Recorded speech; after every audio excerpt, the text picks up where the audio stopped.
People absolutely love the nice, big, flat backyard. Backyard for the kids to run around in.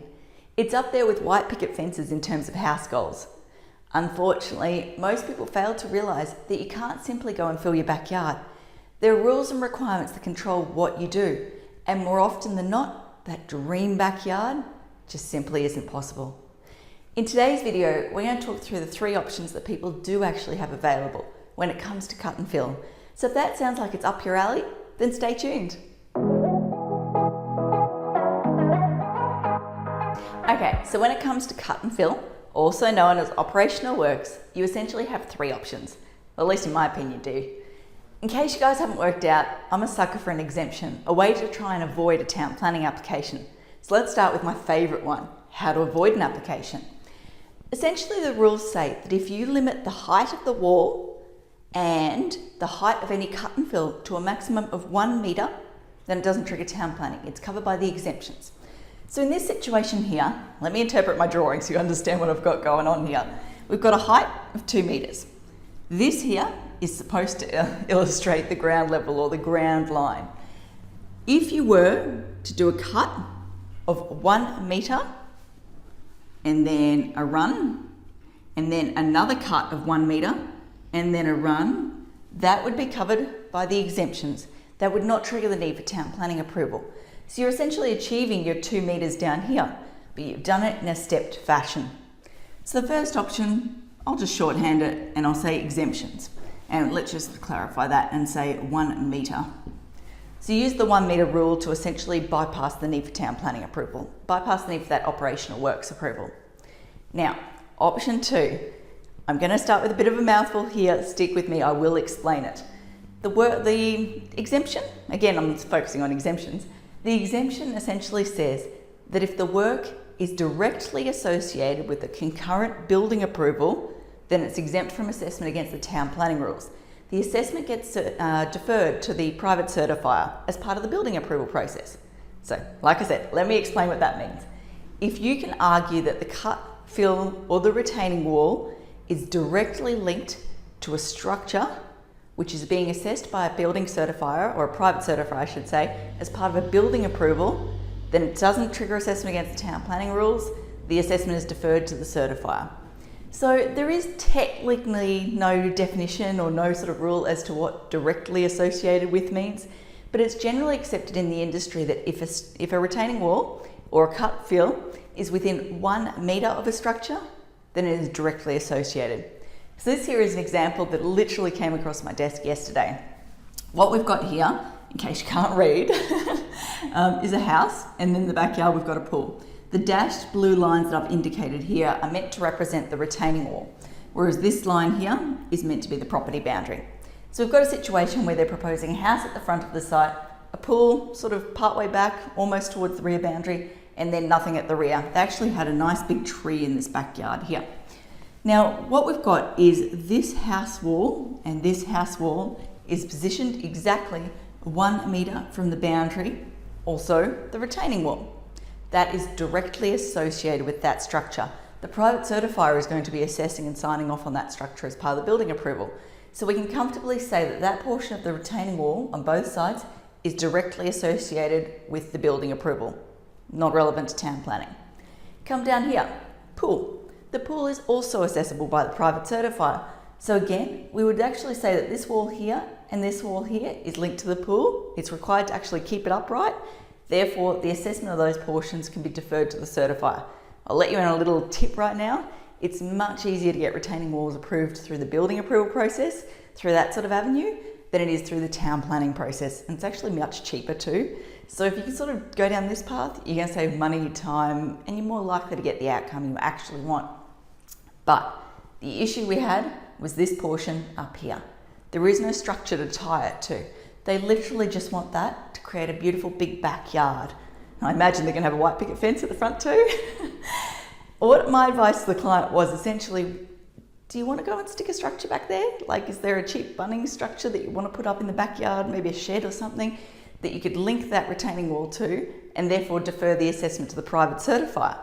Sure, we can go down the town planning path, but it's not cheap and it's not quick. By the time you pay council's fee, which can be up to a couple of grand, by the time you pay for the proper plans that you need, which I will get to, you pay someone like myself to do the reporting for you, it starts to add up. You're looking at maybe 5 or 10 grand by the time you pay all of that. And like I said, it's not guaranteed. We'll get to that in option 3, but it's not a locked in or a certain process. So if you can find a way to defer it to the certifier, you're going to be better off. Cost, time, risk, all that sort of stuff. So yeah, one option we looked at was building a structure in the backyard to be able to link all that stuff to, or going back to option 1 and stepping it so you had no more than 1 metre at any point. The latter is probably what they're going to end up doing. So what are we going to call that? Let's call that BA, because like I said, the exemption says if it's directly associated with work which is accessible by the certifier, deferred. Now, option 3 is to go down the DA path, which, like I keep saying, is not desirable for a few different reasons. So with this DA path, you could literally say, I want to do a 2 metre wall and then come straight across there. That's obviously going to give you the best outcome in terms of usability, all of that sort of stuff, but it does mean the DA. So when it comes to these applications, council's looking at a few different things. I mentioned before, risk is an issue, so we need to talk about what council's actually going to be looking at. Number 1, amenity impacts. Amenity impacts on your neighbours. Obviously, if that is cut and that is facing into your property, the amenity impacts are internal, they're on yourself. So you can easily dismiss those and say to council, I'm creating a problem for myself, there's no issues for external parties. However, if that was fill, so that was a retaining wall holding up fill on the neighbour's property, then, let me rephrase that, I got that wrong. If it's holding up fill on your property, so let's say for example, the wall was going to come out there, opposite sort of section to that, then essentially you're going to be building a wall, a nice big wall that fronts onto your neighbour's property. You think about it from your neighbour's perspective. If you're sitting out there and at the moment you're looking at a beautiful tree line, grassy sort of hill, and you feel nice and open, and all of a sudden everyone builds 2 metre to 3 metre high retaining walls around your property, you're going to feel very boxed in. It ain't going to be comfortable. So that's what council's worried about. They're worried about impacting on the neighbours. So what we generally say to clients is if you can get a letter of support off any affected neighbours, then that will address those concerns for council. It essentially proves that there won't be any amenity impacts in the neighbours' eyes. Another thing we look for is consistency. So if you look up and down the street, up and down basically at your neighbours, and you can see that everyone else has done the same sort of thing, then that's going to demonstrate that it's in keeping with the area. It's in keeping with the expectations for those blocks. So there's going to be less amenity impacts if someone sees that sort of thing coming on the horizon. So we've done a couple of jobs along Kedron Brook, out near Wooloowin, Grange, that sort of area. Along the Kedron Brook, there actually are quite a few different retaining walls. So it's easy to be able to demonstrate that it's in keeping with the surrounding area and therefore the amenity impacts are decreased. Now, the final thing council looks at, is the wall fit for purpose? Is it going to stay upright? Now, this is pretty easy to demonstrate. Basically, what you need to do is get a set of structural plans or for an RPEQ. Let me get that right. RPEQ, Registered Professional Engineer, Queensland. Yes, got it. That essentially has their signature on it, their RPEQ number and their name. And that endorsement, I guess you'd call it, essentially proves to council that the wall has been designed to stay upright. It's fit for purpose. So that's absolutely no issue to get. Any wall can be designed to stay upright. It's a cost consideration. Number 1, you've got to pay the RPEQ to actually do the plans for you. But number 2, you've got to make sure you can actually build their designed outcome. You've got to make sure that at the end of the day, you can afford to build what they've designed. You don't want them to come up with this amazing structure that's going to withstand massive earthquakes and all that sort of stuff, only to find that you can't afford to build it. So we talked about costs, requirements. Okay, let's talk about timing. You're probably looking at 2 to 3 months in council, just as a rough sort of guide. So again, this is why I come back to saying, can you step it? Can you make sure it's no more than 1 metre in height? Or can you tie it to a building approval so that the certifier can assess it as part of their stuff, rather than triggering the need for a separate town planning approval? Obviously, worst case scenario, yes, you can go down the DA path. You've got to be prepared to spend that 5 to 10 grand, 2 to 3 months. And you've got to make sure that you have neighbours support, consistency examples, so examples within the street, and the RPEQ plans.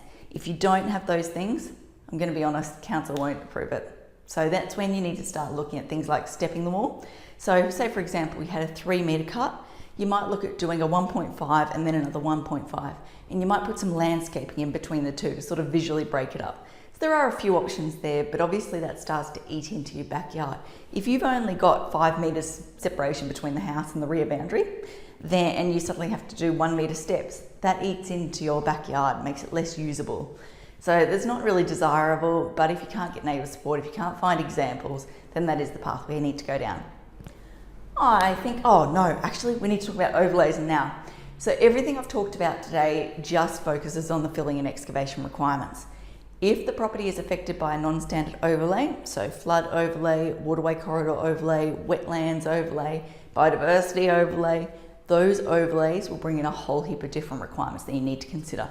So you need to make sure you're not blocking the flood water, you're not pushing it up onto the neighbour's property, you're not removing any trees or impacting on the root balls of any trees that are valuable, all of that sort of stuff.